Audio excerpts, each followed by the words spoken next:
السلام علیکم۔ ایک بار پھر لے کر آیا ہوں بہت خاص ویڈیو۔ یاجوج ماجوج کون ہیں؟ کیا یاجوج ماجوج کو قید کرنے والی دیوار ظاہر ہو گئی ہے؟ کیا یاجوج ماجوج اسی دنیا میں ہیں؟ اور اگر ہیں تو نظر کیوں نہیں آتے؟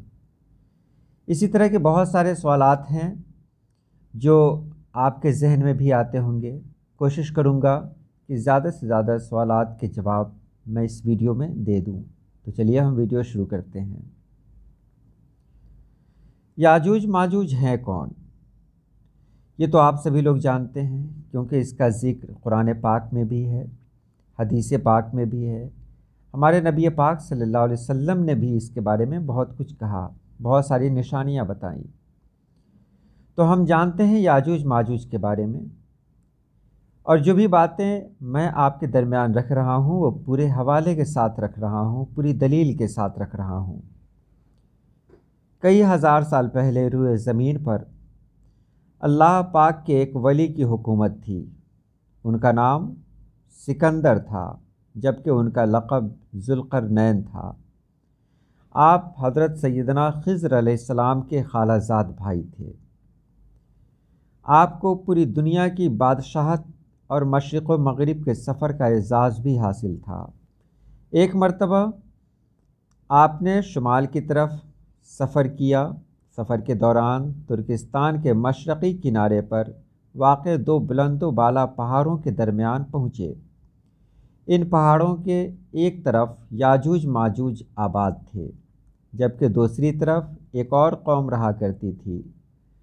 اس قوم کے لوگوں نے آپ کی بارگاہ میں یاجوج ماجوج کے فساد پھیلانے کی شکایت کی، اور ساتھ ہی مال کی پیشکش کرتے ہوئے ایک مضبوط دیوار بنانے کا کہا، تاکہ یاجوج ماجوج دوسری طرف نہ آ سکیں۔ حضرت ذوالقرنین نے قوم کی مالی پیشکش قبول نہ کی، بلکہ فریاد رسی کرتے ہوئے فرمایا، مجھے تمہارے مال کی حاجت نہیں، بس جسمانی قوت کے ساتھ میری مدد کرو۔ چنانچہ آپ نے پتھروں کے سائز کے لوہے کے ٹکڑے منگوائے اور زمین کھودنے کا حکم دیا۔ جب پانی نکل آیا تو آپ نے پہلے پتھر رکھوائے اور پگھلے ہوئے تانبے کے ذریعے انہیں جما دیا۔ اس کے بعد لوہے کے ٹکڑے پہاڑ کی بلندی تک اوپر نیچے رکھوائے، تاکہ ان ٹکڑوں کے درمیان لکڑی اور کوئلہ بھر کر آگ لگائی جا سکے۔ آپ نے اس میں آگ لگا دی، پھر اوپر سے پگھلا ہوا تانبا دیوار میں پلا دیا۔ یوں ایک مضبوط دیوار تیار ہو گئی۔ حدیث شریف میں ہے، یاجوج ماجوج روزانہ دیوار توڑتے رہتے ہیں۔ جب وہ مکمل ٹوٹنے کے قریب ہوتی ہے تو انہیں سورج کی شعاعیں نظر آتی ہیں۔ اتنے میں ان کا بڑا کہتا ہے، چلو باقی کل توڑیں گے۔ تو اگلے دن اللہ پاک اس دیوار کو پہلے سے بھی مضبوط بنا دیتا ہے۔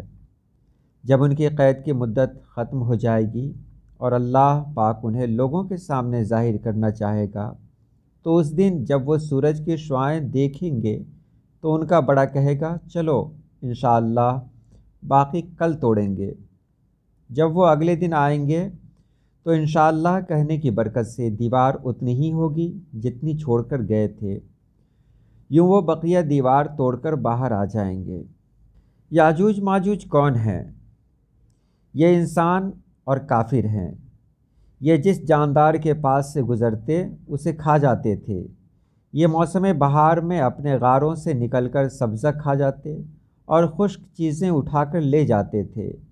ان کے پنجے اور دانت درندوں جیسے، اور ان کے بال اتنے لمبے ہیں کہ جسم چھپا لیتے ہیں۔ یاجوج ماجوج کا خاتمہ کیسے ہوگا؟ تو دیوار توڑنے کے بعد یہ زمین میں خوب قتل و غارت گری کریں گے۔ یہ سب قیامت کے قریب ہوگا۔ حضرت عیسیٰ علیہ السلام ان کے لیے ہلاکت کی دعا فرمائیں گے، تو اللہ پاک ان کی گردنوں میں کیڑے پیدا فرمائے گا، جس سے یہ فوراً مر جائیں گے۔ پوری زمین پر ان کی لاشوں کی بدبو پھیل جائے گی۔ پھر اللہ پاک ایک قسم کے پرندوں کو بھیجے گا جو ان کی لاشیں اٹھا کر جہاں خدا چاہے پھینک آئیں گے۔ یوں یاجوج ماجوج کا خاتمہ ہو جائے گا۔ یاجوج ماجوج کے بارے میں کہا گیا کہ وہ جس دیوار کے اندر قید ہیں وہ دیوار مل گئی ہے۔ یہ سب لایعنی باتیں ہیں۔ کچھ لوگوں نے کہا چین کی دیوار یاجوج ماجوج کو قید میں رکھنے کے لیے ہی بنائی گئی تھی۔ اب یہ کہہ سکتے ہیں کہ چین کی دیوار سے حضرت ذوالقرنین کا زمانہ، یعنی چین کی دیوار جس زمانے میں بنائی گئی اس زمانے سے حضرت ذوالقرنین کا زمانہ بہت پہلے کا ہے، اس لیے چین کی دیوار تو یہ ہو ہی نہیں سکتی۔ کچھ لوگوں نے کہا کہ ایک دیوار کہیں اور بھی نکلی ہے، تو ایسا کہنا بالکل غلط ہے۔ یاجوج ماجوج جہاں بھی ہیں وہ لوگوں کی نگاہ سے پوشیدہ ہیں۔ ایک صاحب نے سوال کیا کہ آج جب کہ سائنس نے ترقی حاصل کر لی ہے، دنیا کی ایک ایک چیز کو دیکھا جا سکتا ہے، تو یاجوج ماجوج کو کیوں نہیں دیکھا جاتا؟ جواب یہی ہے کہ اللہ پاک کی مصلحت ہے۔ اللہ پاک اگر چاہے تو یاجوج ماجوج کو یا اس دیوار کو جس دیوار کے پیچھے وہ قید ہے ظاہر کر دے، لیکن ایسا نہیں ہے۔ اللہ پاک نے بہت ساری نشانیاں پوشیدہ رکھی ہیں۔ یاجوج ماجوج ہے اور اس میں کسی طرح کا کوئی اختلاف نہیں ہے، لیکن یاجوج ماجوج کہاں ہے؟ اللہ پاک نے اسے پوشیدہ رکھا ہے، وہ دنیا میں ہی ہے، یہ بھی سب لوگ جانتے ہیں۔ قیامت کے قریب جب وہ باہر نکلیں گے تو بہت ساری جھیلیں ان کے سامنے ہوں گی جن کا پانی وہ پی جائیں گے۔ تو یہ کہہ دینا کہ یاجوج ماجوج اگر ہے تو اس کی نشانی ظاہر ہو، ایسی کوئی ضروری نہیں۔ اس لیے ہم بھی اللہ پاک پہ، اللہ پاک کی کتاب پہ، حدیث پہ یقین اور ایمان رکھتے ہیں، اور یاجوج ماجوج کو دیکھیں یا نہ دیکھیں ہمیں یقین ہے کہ وہ اس دنیا میں ہے، کہیں پر ہے۔ جب قیامت کا وقت قریب آئے گا، یعنی جب وہ وقت آئے گا جب اسے قید سے رہائی ملنی ہوگی، تو وہ ظاہر ہو جائیں گے۔ ہو سکتا ہے وہ ہمارے آس پاس ہی کسی پہاڑ سے ظاہر ہو جائیں۔ تو آج کے لیے اتنا ہی۔ اللہ پاک آپ سبھی لوگوں کو خوش رکھے، آباد رکھے۔ اللہ حافظ۔